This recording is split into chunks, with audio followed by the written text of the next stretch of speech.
Assalamualaikum warahmatullahi wabarakatuh.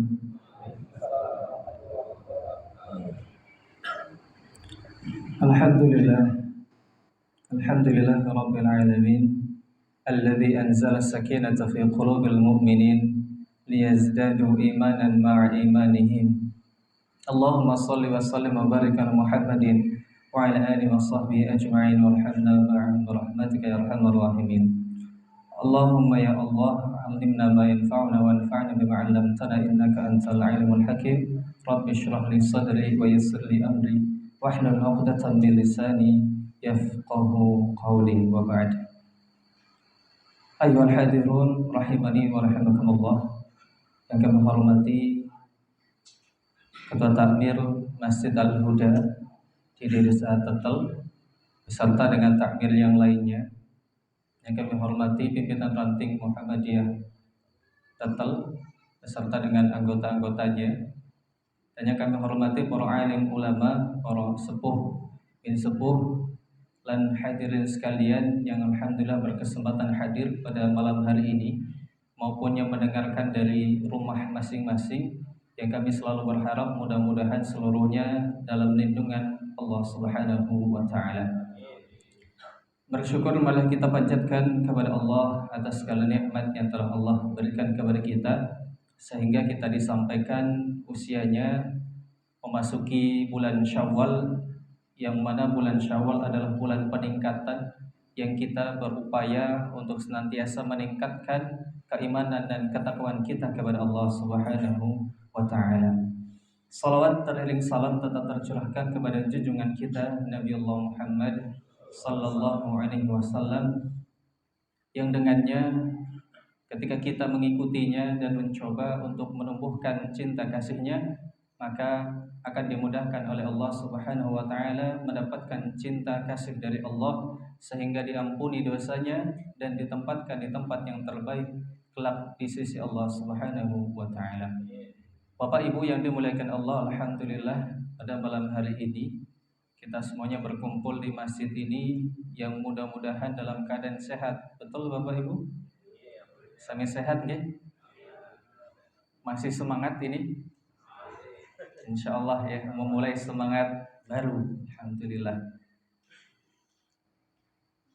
Sebelum kami mulai pembahasan dalam kitab Hadis Arba'in An-Nawawi, sebelumnya mohon izin kami menyampaikan muqaddimah, pengantar yang ingin kami sampaikan. Ada beberapa hal. Yang pertama adalah hadirnya kami atau saya pribadi di hadapan panjenengan semuanya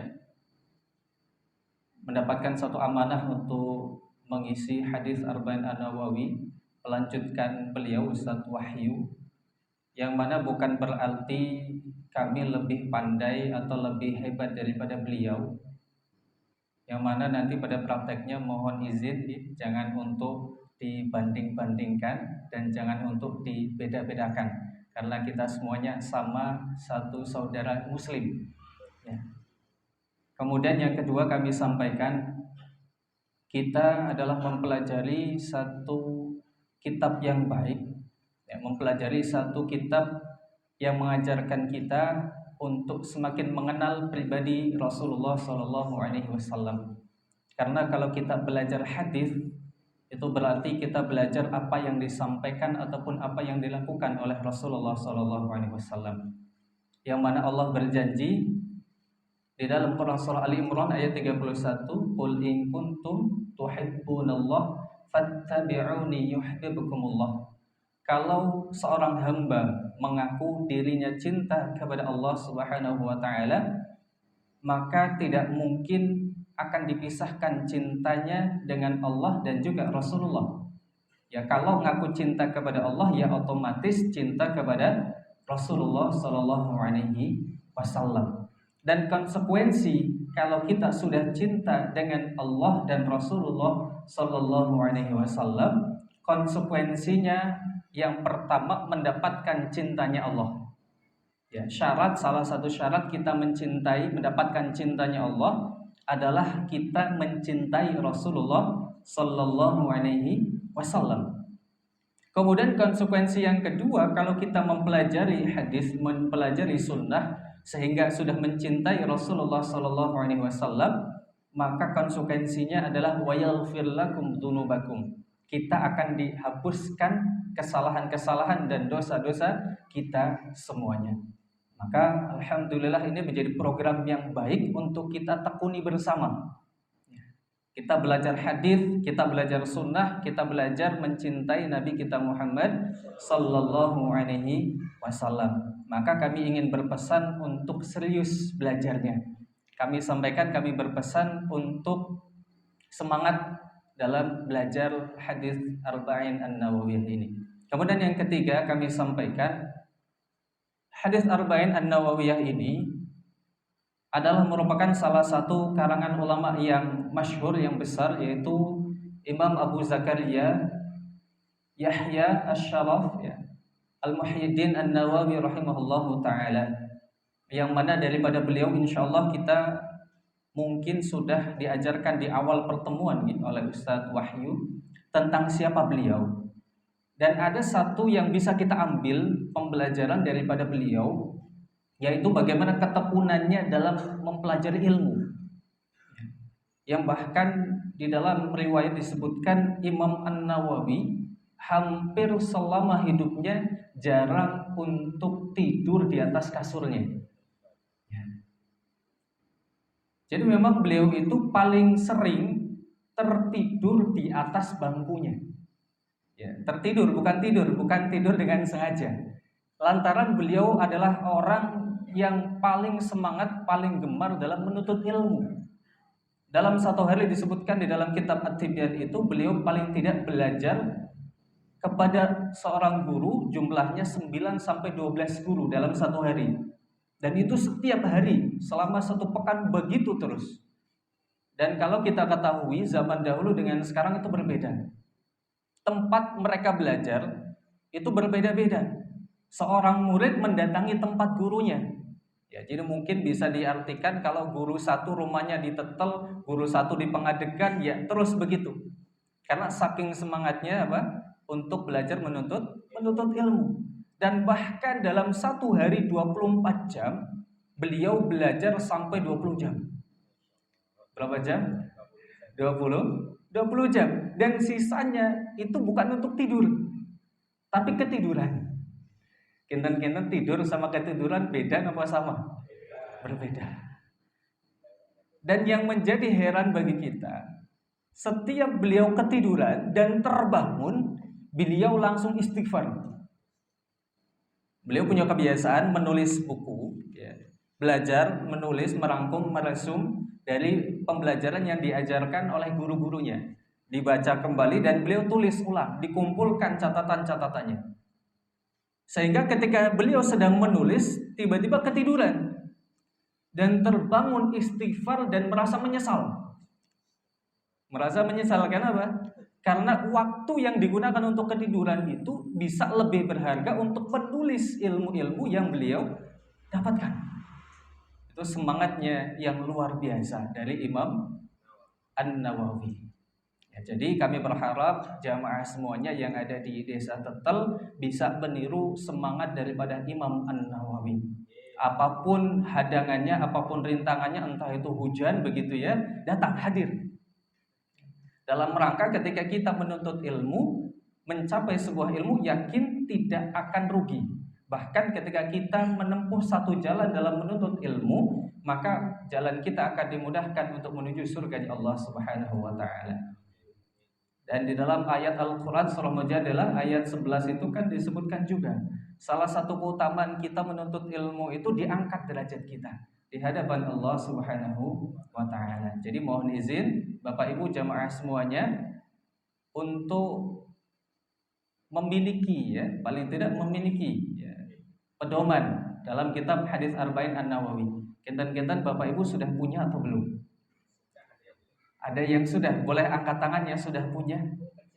Ya, buku saku saja nggak apa-apa. Saya sarankan buku saku saja, harganya murah. Itu 7.000 kalau nggak 8.000. Itu di online banyak. Jadi kami harapkan nanti Bapak Ibu semuanya, kalau yang tidak pengen bawa catatan nulis begitu ya, kami sarankan untuk punya buku saku, ya insya Allah mudah dibawa kemana-mana. Nah, alhamdulillah, barangkali nanti dari takmir ataupun donatur dari Masjid Al-Huda Tetel bisa untuk mengadakan kitab hadis Arba'in An-Nawawi. Ya, hadisnya syarah hadis An-Nawawi karena kecil bukunya. Yang insya Allah kalau kita punya itu tidak akan rugi dan tidak akan pernah habis. Ya, kalaupun tidak sampai dengan kita, tidak selesai, mungkin bisa diteruskan oleh anak-anak keturunan kita. Begitu pengantar yang kami sampaikan sebelum kita masuk dalam hadis yang ke-16. Sebelumnya ada yang perlu disampaikan terlebih dahulu? Cukup ya? Baik, untuk itu kita awali dengan baca basmalah bersama. Bismillahirrahmanirrahim. Hadis yang ke-16, hadis tentang larangan untuk berbuat marah atau hadis jangan marah. Kami bacakan terlebih dahulu hadisnya. Setelah itu nanti insya Allah kita belajar bersama satu persatu secara detail insya Allah. Kalaupun tidak selesai dengan malam hari ini, insya Allah bisa dilanjutkan di pertemuan yang akan datang. Jadi mohon izin ya, untuk tidak gerasa gerusu ketika belajar gitu. Alhamdulillah. Biasanya kalau saya ngisi hanya sekali itu biasanya agak ngebut, tapi ini alhamdulillah karena sudah rutinan ya pelan-pelan saja, gitu, dinikmati setiap prosesnya. Kami bacakan dulu hadisnya. An Abi Hurairah radhiyallahu anhu anna rajulan qala lin Nabi sallallahu alaihi wasallam awsini qala la taghdab faraddada miraran qala la taghdab. Dari Abu Hurairah radhiyallahu anhu bahwasanya ada seorang laki-laki berkata kepada Nabi Muhammad SAW, berilah aku wasiat. Kemudian beliau bersabda, jangan marah. Beliau mengulangi berkali-kali, jangan marah. Hadis riwayat Bukhari. Bapak Ibu hadirin yang dimuliakan Allah Subhanahu wa taala, hadis yang ke-16 ini adalah hadis yang diriwayatkan oleh seorang sahabat yang mulia. Seorang sahabat yang senantiasa membersamai dalam kehidupan Nabi Shallallahu Alaihi Wasallam, yaitu sahabat yang tidak asing di telinga kita, sahabat Abu Hurairah radhiyallahu anhu. Siapakah sahabat Abu Hurairah?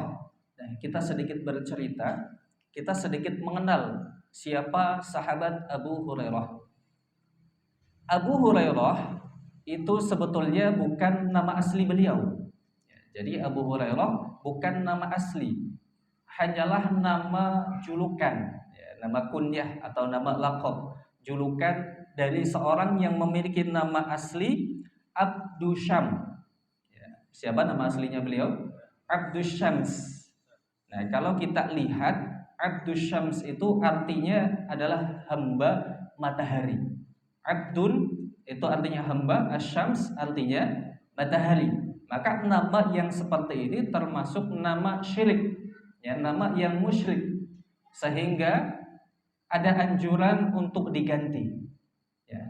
Maka tidak boleh seorang memberikan nama anaknya ataupun keturunannya dengan hamba selain daripada Allah Subhanahu wa taala.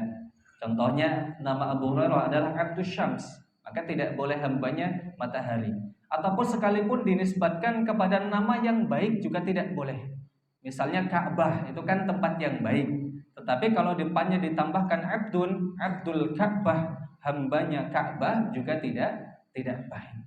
Maka nama-nama yang baik contohnya apa? Abdullah, hambanya Allah Subhanahu wa taala, atau Abdurrahman, hambanya Allah yang Maha Pengasih, Abdurrahim, hambanya Allah yang Maha Penyayang.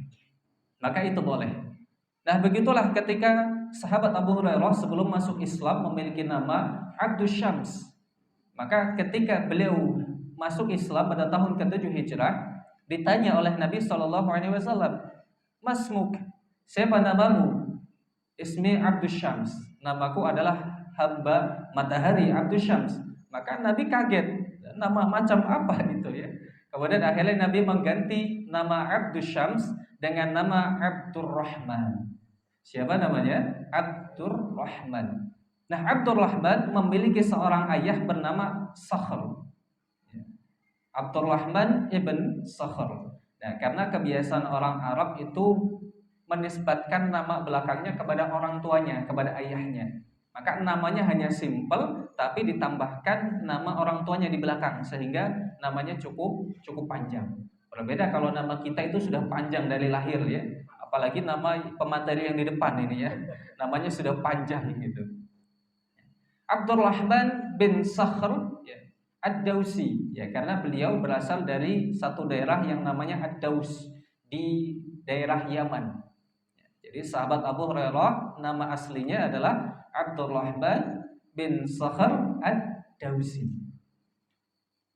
Nah, kenapa beliau mendapatkan julukan Abu Hurairah? Karena ternyata Abdurrahman bin Sakhr ini sedari kecil senang bermain dengan kucing. Ya, senang main sama kucing. Nah, kita jamaah ada yang suka main kucing? Atau mungkin ada yang punya kucing di rumahnya? Maka Nabi memanggilnya dengan panggilan ya Abahir. Apa? Ya Abahir, wahai bapaknya kucing. Jadi kalau mungkin di sini ada yang suka kucing, kemana-mana bawa kucing begitu ya, atau mungkin di rumah punya kucing banyak, kinten-kinten boleh enggak untuk dipanggil dengan Abahir?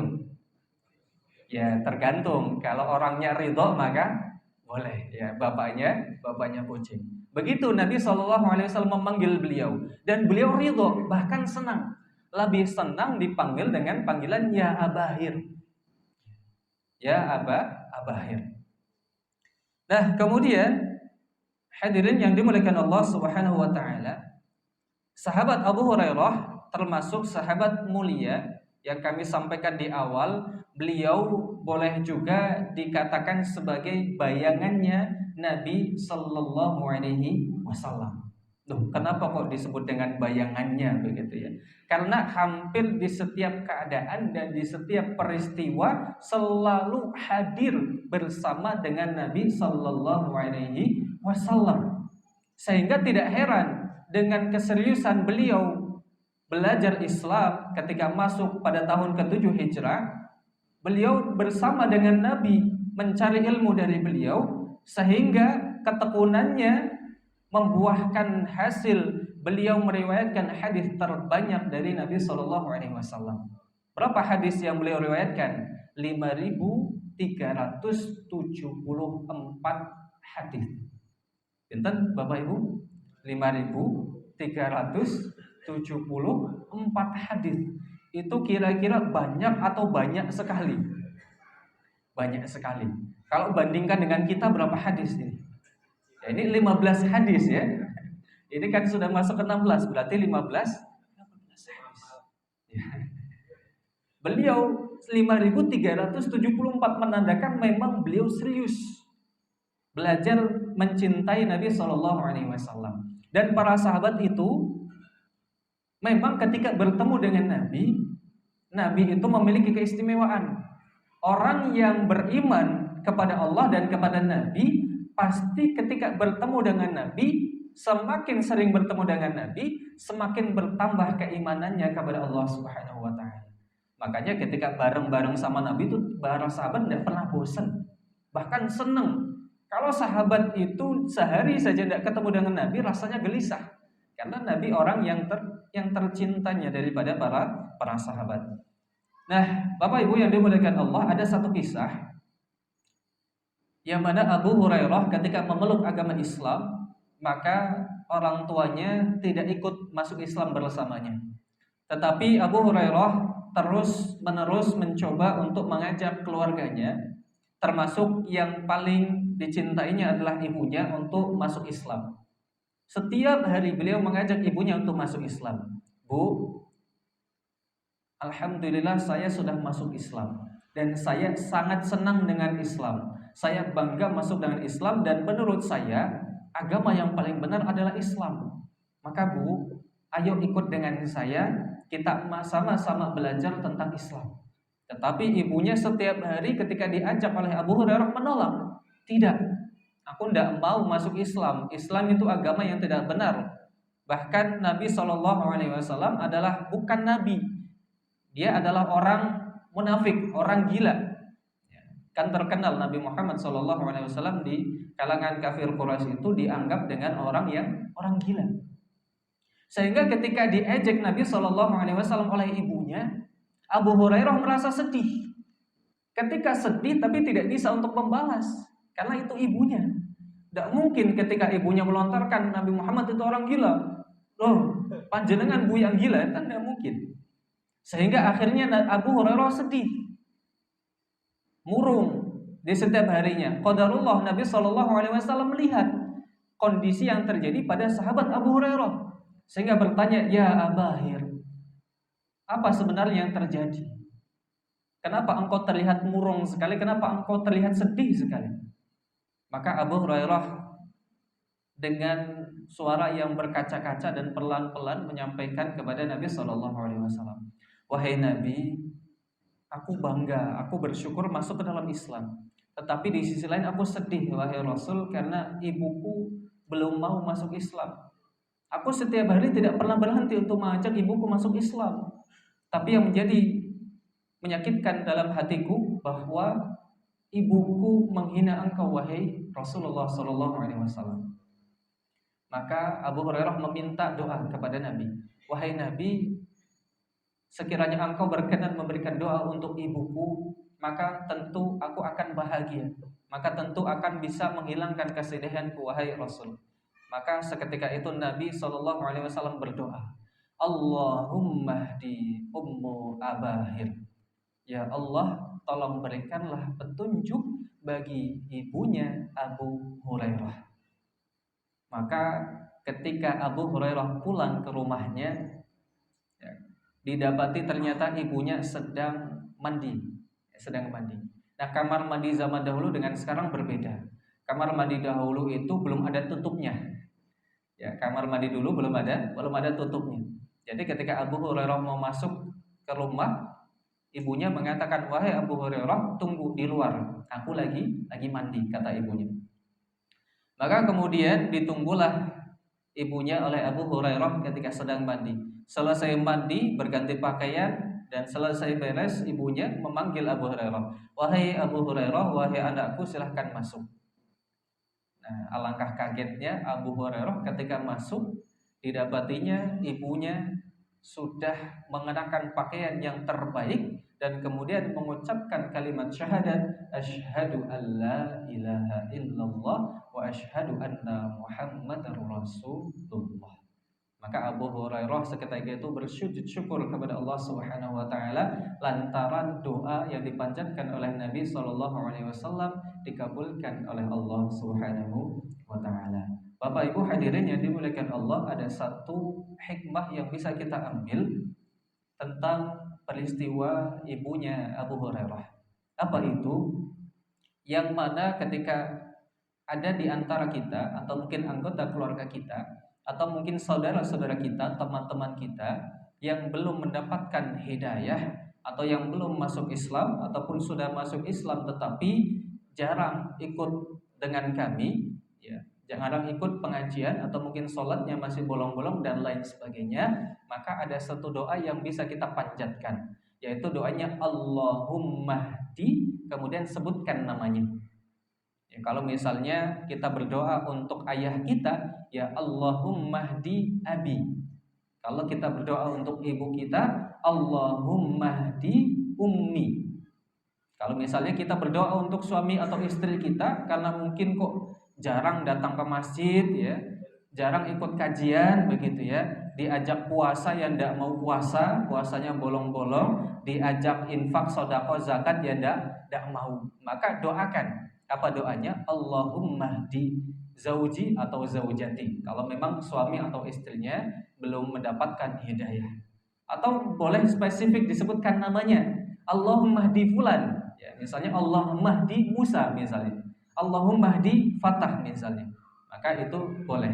Dan itu ketika kita berdoa terus-menerus kepada Allah Subhanahu wa taala, maka insyaallah hidayah akan diturunkan oleh Allah kepada orang yang kita sebutkan tadi.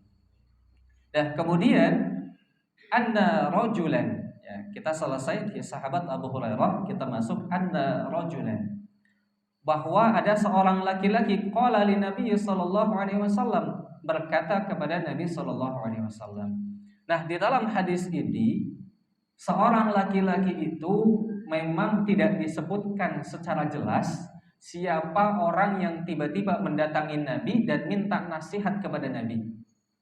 Tetapi yang bisa dipastikan, yang sudah jelas adalah yang meminta nasihat kepada Nabi adalah dari kalangan sahabatnya. Dari kalangan sahabatnya. Nah, siapa yang disebut dengan sahabat Nabi? Maka para ulama memberikan banyak pengertian tentang kategori daripada sahabat Nabi. Ada yang mengatakan pertama, sahabat Nabi itu adalah orang yang bertemu dengan Nabi, orang yang berinteraksi langsung dengan Nabi, beriman kepada Nabi, dan wafat dalam keadaan iman, dan wafat dalam keadaan Islam. Itu yang pertama definisinya. Kemudian pengertian yang kedua yang dikategorikan dengan sahabat adalah siapa saja yang hidup di zaman Nabi, bertemu secara langsung maupun tidak dengan Nabi, berinteraksi langsung maupun tidak dengan Nabi, beriman kepada Nabi, dan wafat dalam keadaan Islam sekalipun sebelumnya pernah murtad tetapi kemudian meninggal lagi dalam keadaan Islam, maka dia disebutkan dengan sahabat Nabi Shallallahu Alaihi Wasallam. Maka termasuk diantaranya adalah istri-istrinya beliau juga boleh dikategorikan dengan sahabiyah daripada Nabi Shallallahu Alaihi Wasallam. Nah, kemudian dalam riwayat ini disebutkan dua riwayat seseorang yang mendatangi Nabi Shallallahu Alaihi Wasallam ini, yang meminta nasihat langsung kepada Nabi. Riwayat yang pertama disebutkan adalah sahabat namanya Jariyah ibnu Qudamah. Siapa yang pertama? Jariyah ibnu Qudamah. Dan kemudian pendapat yang kedua adalah sahabat yang meminta nasihat kepada Nabi Shallallahu Alaihi Wasallam adalah sahabat yang bernama Abu Darda. Tetapi dari banyaknya riwayat yang meriwayatkan bahwa sahabat itu yang paling masyhur adalah sahabat Abu Darda.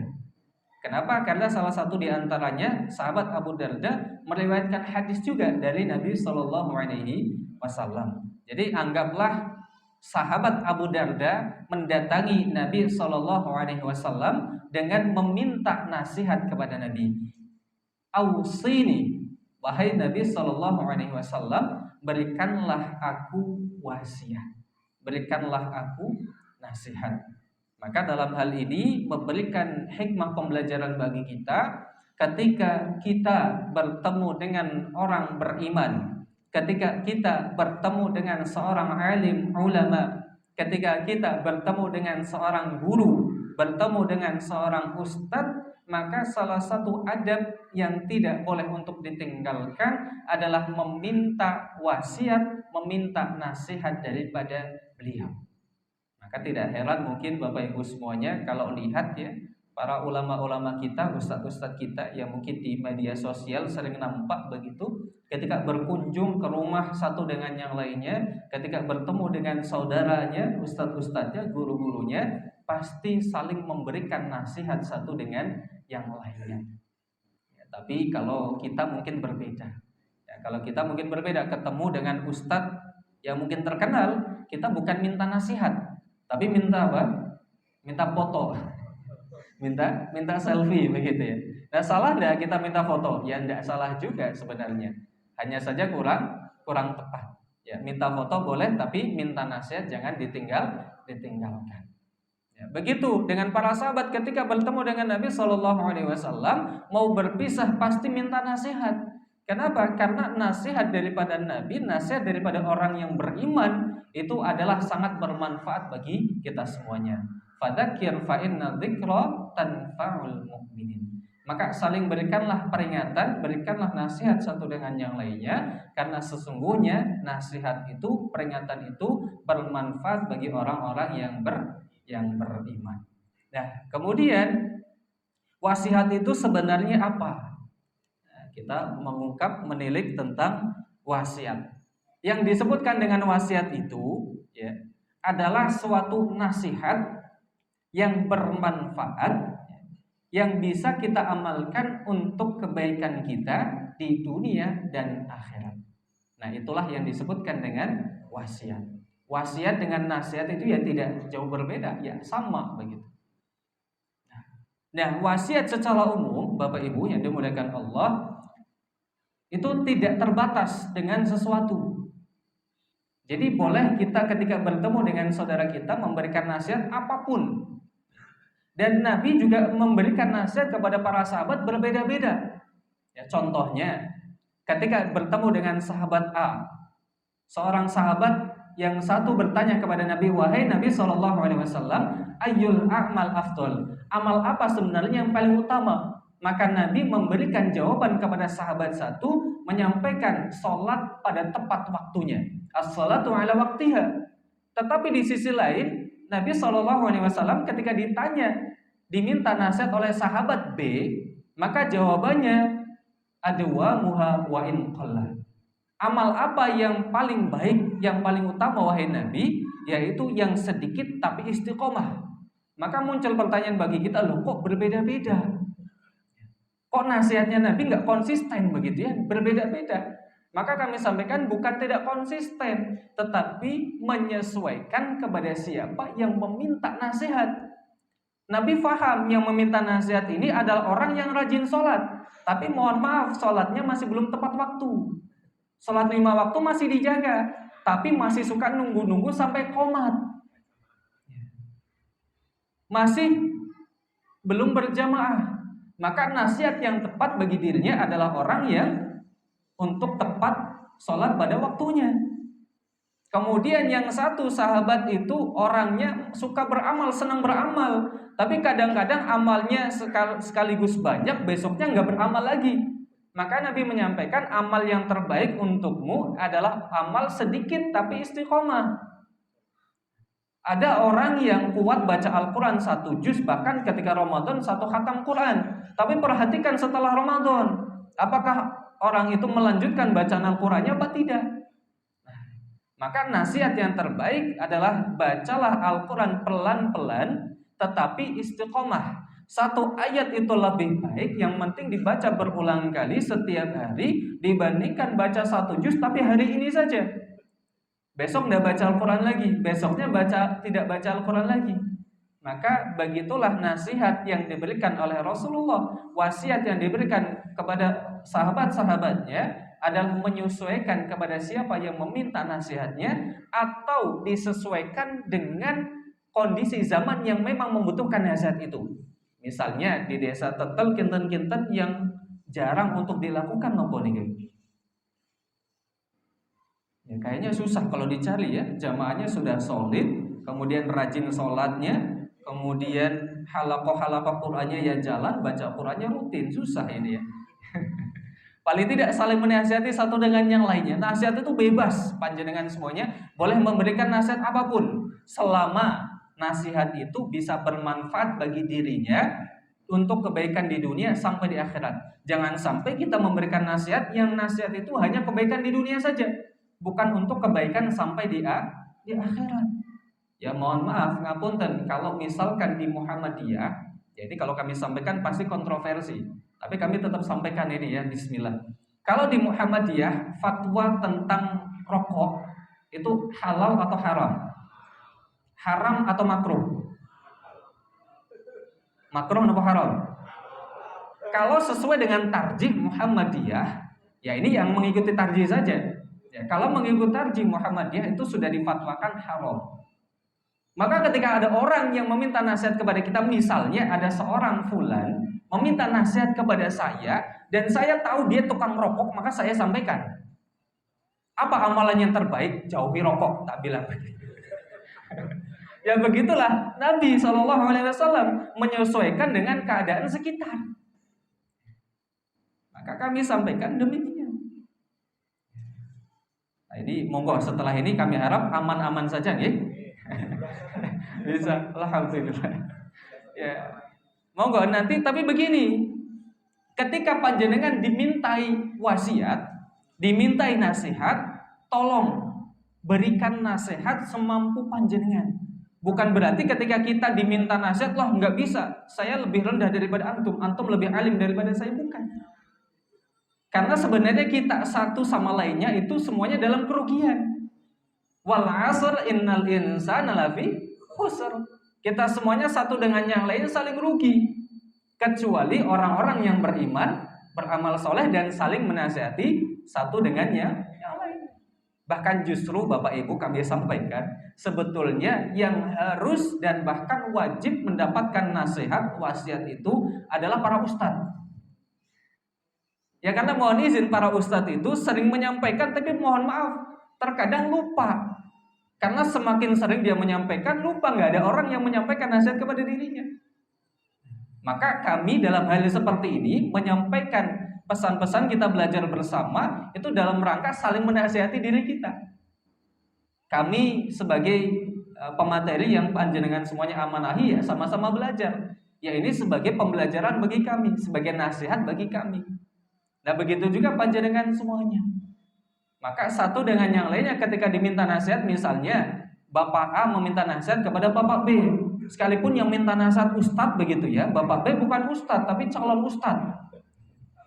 Ya calon ustadz. Ya maka sampaikan saja sesuai dengan kemampuannya. Nah, begitu Bapak Ibu siap ya?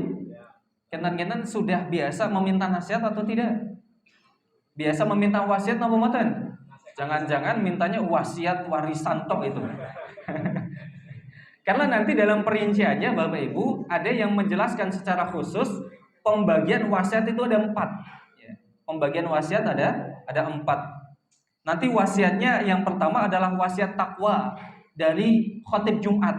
Ya, sehingga nanti kita tidak asing ketika khotib Jumat pasti sering menyampaikan, kami wasiatkan kepada diri khotib dan kepada jamaah semuanya untuk meningkatkan keimanan dan ketakwaan kepada Allah Subhanahu wa taala. Itu wasiat yang pertama. Kemudian wasiat yang kedua adalah wasiat kepada orang yang safar. Wasiat kepada orang yang safar. Dan yang ketiga, wasiat untuk orang yang ditinggal safar. Jadi bukan hanya yang mau pergi safar saja, tetapi wasiat kepada yang ditinggalkan safar juga penting. Sebagaimana mungkin kebiasaan kita, ya. Biasanya kalau ada orang yang walimatul umroh, ya, walimatul safar, ya. Biasanya kalau pergi umroh begitu ataupun haji, kan kita datang sengkuyung, kita doakan bersama-sama. Dan orang yang mau pergi haji, pergi umroh, juga memberikan doa kepada orang-orang yang ditinggalkannya. Sebagaimana Nabi SAW juga melakukannya. Dan para sahabat senang sekali ketika itu. Nah, wasiat yang keempat, wasiat yang terakhir adalah wasiat yang kita ketahui secara umum. Wasiat dari orang yang mau meninggal kepada keluarga yang ditinggalkannya terkait dengan harta warisan. Begitu Bapak Ibu yang dimuliakan Allah Subhanahu wa taala, apa yang kami sampaikan pada kesempatan malam hari ini, ya sekalipun singkat, mudah-mudahan bisa bermanfaat bagi kita semuanya. Mudah-mudahan panjenengan semuanya sehat, kita semuanya sehat, bisa bertemu di pertemuan yang akan datang, yaitu di bulan depan berarti ya. Bertemu di bulan depan, ya kami harap mudah-mudahan dari jamaah ataupun dari takmir sudah mempersiapkan buku hadisnya ya, syukur-syukur kita hafalan bareng kan begitu ya. Insyaallah hadisnya yang ke-16 itu pendek. Jadi kalau menghafal nggak ada 5 menit itu sudah hafal. Ya, nggak ada 5 menit atau bahkan nggak ada 3 menit hafal. Percaya nama mboten? Mau dipraktekkan? Jadi bismillah, ikutin saya. Bismillahirrahmanirrahim. La taghdab. Monggo diulangi 1 2 3. Diulangi lagi 1 2 3. Lah niku sampun hafal niku. Hafal niku Bapak Ibu nggih. Hadisnya napa? La taghdab. Artinya napa? Jangan marah. Ya, makatan yang bisa kami sampaikan. Oh ya, doakan untuk Palestina. Baik. Atau mungkin nanti mau sambil kunut? Salat Isya, kunut nazilah? Berkenan? Ya, jadi nanti doa untuk Palestina di salat kunut sekalian. Nah, nanti untuk kaifiyahnya, untuk tata cara salatnya sudah biasa Bapak Ibu. Jadi nanti di rakaat terakhir ketika ruku ya, i'tidal, maka ketika i'tidal itu tidak langsung sujud, tapi berdiri dan mengaminkan. Tapi mohon maaf, aminnya pelan saja, ya. Aminnya pelan saja, jangan keras-keras. Karena kadang kalau keras-keras imamnya jadi nggak fokus. Ya. Begitu Bapak Ibu yang dimuliakan Allah Subhanahu wa taala, ya. Dalam hal ini terakhir sebelum kami tutup mengingatkan kepada jamaah semuanya tentang saudara kita yang ada di Palestina. Paling tidak ada hal yang bisa kita lakukan yang mungkin saudara kita diberikan kemampuan dalam segi harta, maka mari donasikan harta-harta kita untuk saudara kita yang ada di Palestina. Tapi kalau mungkin tidak diberikan harta, maka berikanlah doa terbaik bagi saudara kita di Palestina di setiap sholat-sholat kita. Dan yang ketiga, yang terakhir kami sampaikan, penting untuk kita pahami bersama, jangan berhenti untuk boikot produk-produk pro-Israel. Nah, karena kami perhatikan di sekitaran kita masih ada produk-produk yang pro-Israel. Apa salah satunya? Ada orang anak muda yang kami sampaikan prihatin betul, bangga makan di tempat-tempat yang diboikot, contohnya KFC, McD, Burger King, Pizza Hut. Bahkan kami sampaikan di Purbalingga ada Pizza Hut diskon 70%. Diskon makanan berapa? 70%. Maka kalau kita punya iman, jangan sampai anak-anak kita, keluarga kita mau makan makanan yang seperti itu. Karena MUI sudah mengatakan fatwa haram, ya, fatwa haram bagi yang mengikuti MUI, ya. Kemudian dari segi minuman, nah ini minuman ada di sekitaran kita. Contohnya ada, nah ini amanah, ya, ada Aqua. Aqua itu penyumbang terbesar, mineral terbesar, ya, kepada Israel. Kemudian ada lagi Cleo, kemudian ada lagi Fit, ya, kemudian ada lagi apa itu? Ades juga. Coca-Cola, Fanta, Sprite, ya, minuman bersoda, Starbucks. Nah ini saya ada cerita sedikit. Kemarin saya ke Indomaret, ada perempuan yang mau beli Starbucks.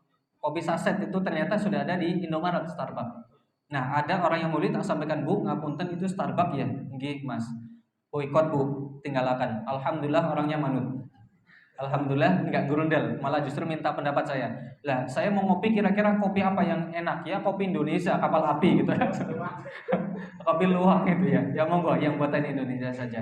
Intinya karena kalau kita membeli 1 rupiah pun, 1 rupiah yang kita beli untuk produk-produk pro Israel itu digunakan untuk beli bom, beli rudal, beli senjata untuk menghabisi saudara kita di Palestina. Begitu kami sampaikan kepada yang jualan, yang punya warung, biasanya kan begitu ya, masih suka jualan Aqua, masih suka jualan produk-produk yang pro Israel. Insya Allah dengan panjenengan semuanya sebagai penjual maupun pembeli, kalau tidak membeli produk pro Israel tidak akan rugi. Bahkan justru kami doakan panjenengan semuanya akan dimudahkan rezekinya oleh Allah Subhanahu wa taala. Akhirul da'wan alhamdulillah wallahu taala alam bisawab. Kita akhiri bersama dan alhamdulillah dan doa kepada majelis. Alhamdulillahirabbil alamin. Subhanakallahumma wa bihamdika asyhadu an la ilaha illa anta astaghfiruka wa atubu ilaik. Assalamualaikum warahmatullahi wabarakatuh.